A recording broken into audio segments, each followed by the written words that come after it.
Imamelodi Sundowns idestroya ama-careers wama-players. Wonke umuntu ucula ingoma eyodwa bafowethu, but abantu abafuni ukuyichaza lento lena and bayichaze kahle ukuthi kahle kahle kwenzakalani. UMaseko manje u-frustrated ufuna ukuhamba ku-Sundowns for i-Sundowns ayimvumeli ukuthi uMaseko ahambe.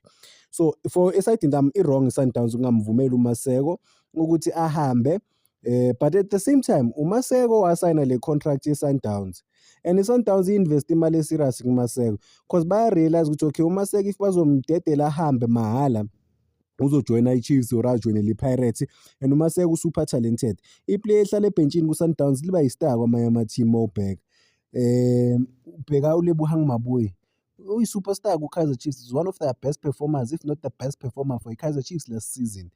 So abantu abadestroy ama-careers wama-players is not iMamelodi Sundowns. iMamelodi Sundowns ayidestroy ama-careers wama-player mawubheka bafowethu.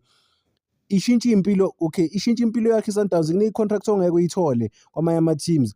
U-Pirates naku-Kaizer Chiefs, ama-teams waseSoweto ne. Mina ngikhuluma ngento engiyaziyo. Mawusuka ku-DDC team uthola around 30,000 isalary yakho. Hayi lento leyo 100,000 bakuhlaba ngaboma 30 something thousand ishayile. Then ku-Sundowns isikhathi esiningi and ngihlezi ngikhuluma ngalento le ngoba nga-100% sure ngayo. uThemba Zwane 2011 or nini bamthusa ku-Varros bamnika i-contract yaboma 50 something thousand.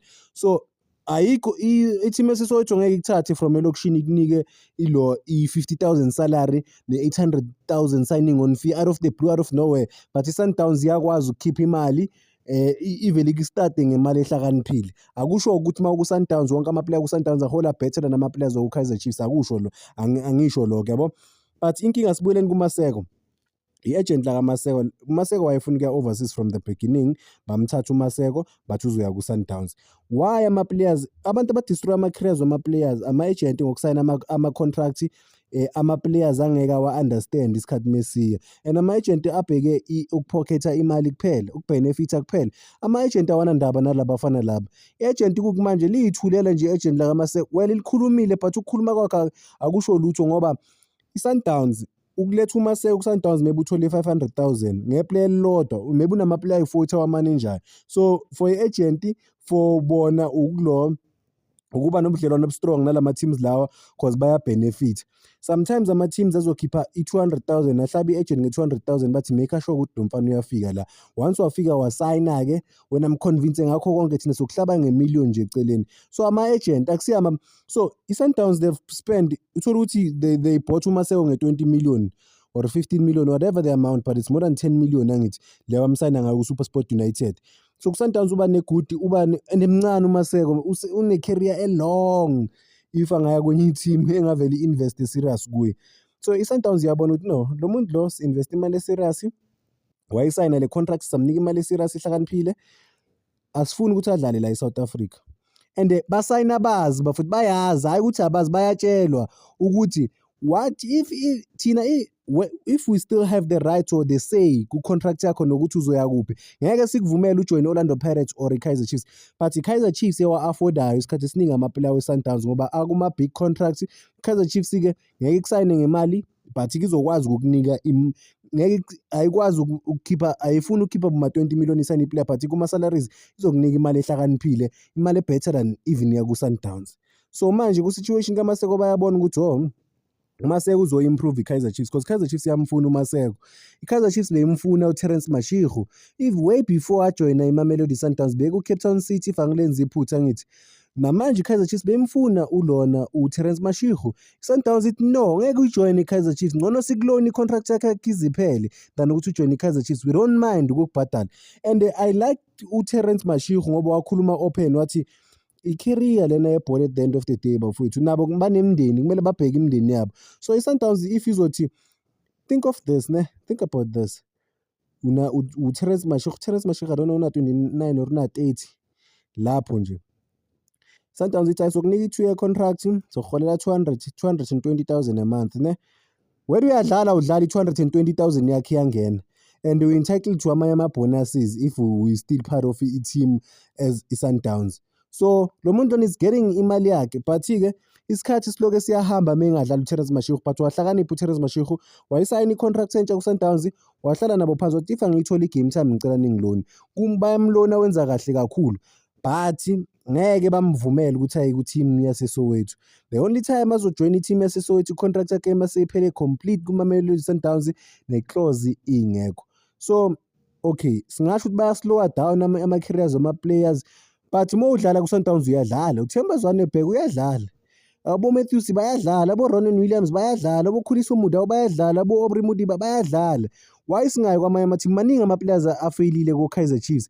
uDlamini ugcine nini ukudlala ko-Orlando Pirates? Ngibone lo ugcine nini? uSlep uyadlala ku-Pirates? No. Maningi ama-player ahlalele kuma-grandstand, but like lawo ma-teams asisho ukuthi ba-destroy ama-player. Nix, lo conversation ayikho. Maningi ama-player aflopile, like ngikhuluma ngama-high profile players aflopile ku-Kaizer Chiefs, high profile players abangadlalanga nokudlala. Ngenza i-example, isikhathi esiningi ngikhuluma ngubani, uSiyanda Xula ngithi, yeah, one of the highest, even uNgcobo, former defender of the season ku-Kaizer Chiefs, he failed that guy. Even to this day khona ama-players angadlala ku-Kaizer Chiefs, Happy Mashiyane, Zwane, they've been part of Kaizer Chiefs, but how many games they played? Even uGavin Hunt about Happy Mashiyane wathi lo muntu lona for the past how many seasons akadlalanga even 5 games or so. In terms of ukuqala ama-game awaqede umbone na ukuthi ukhona, but has always been part of Kaizer Chiefs until bam-release. So yabona-ke le conversation le asilandeni ama-agent. I think bafowethu akulandeni ama-agent khulu ama-agent, and siwa-expose ama-agent ukuthi okay, nango unkulu manager ama-player nawo, ama-players wakhe uwahambisa kula ma-teams lawo. Why? Uthola i-reasoning behind lokho, uzobona ukuthi it's because of leyo agent leyo line-deal nje ne-team ukuthi once kwashisa i-player ngizoliletha kini, ngoba le team lena babribe ama-agent, amanye ama-teams abribe ama-agent. It's not just ngicishe ngakhuluma igama lo muntu cause siyamazi sonke lo muntu lo u-iconic ebholeni lase-South Africa, usebenza ethimini enkulu, dume nje ukuthi vele iyakhishwa imali. So you have to convince abantu ngemali, kumele uhehe abantu ngemali. Bafowethu sayinana ama-contract, no-understand ama-contract wenu, ngelinye ningakhali ukukhala ku-social media ngeke kusize. Hlala phansi ukhulume ne-team usho ukuthi bafowethu aningifuna ngithi bengicela ningidedele, ngifuna ukuyodlala kuphi, maybe e-Europe or kuphi. Unama-offers amaningi uThapelo Maseko, bamfuna eDenmark, bamfuna yini le country le bedla eCyprus, bamfuna ngathi e-Austria, bayamfuna all over the world cause bambonile ku-World Cup. But-ke manje u-stressed umfana, azange aba ne-pre-season. Ubani owathi usayina ne-Sundowns? I-agent lakhe why manje lingakwazi ukumsukumela ukumlwela lithi Sundowns besicela umfana ahambe aye overseas, noma kuthiwa aniyitholi le deal ehlakaniphile eniyifunayo, but besicela. You know why agent lakhe lingamlweli? Cause i-Sundowns lanike i-agent imali ehlakaniphile ukuthi alethe uMaseko kuMamelodi Sundowns. So kumele siyikhave ngokweqiniso bafowethu, singabi emotional. Baningi abantu abahlala ebhentshini, ama-teams wonke. uZungu udlale kangaki laphana kumaZulu. Maningi ama-high profile players athola ama-cameo roles. Maningi ama-players i-Orlando Pirates inama-players over 60. Same thing ne-Sundowns, over 60 players, both of these teams. Dlala ama-player ingakhi e-season, balona ama-player ingakhi, bakulona uzukhohle kula ma-teams lawo oyi-2. But eze-Pirates azikhishwa nama-players, mina I'm surprised khona even amanye ama-players we-Pirates esingazi nokuthi awe-Pirates, but thina cause si-involved kakhulu ebholeni singazi. Ngikushaya ngeplayer ongalazi nokulazi ukuthi le-Pirates, but they've been loaning, ngithola ukuthi they've been loaning i-player for years.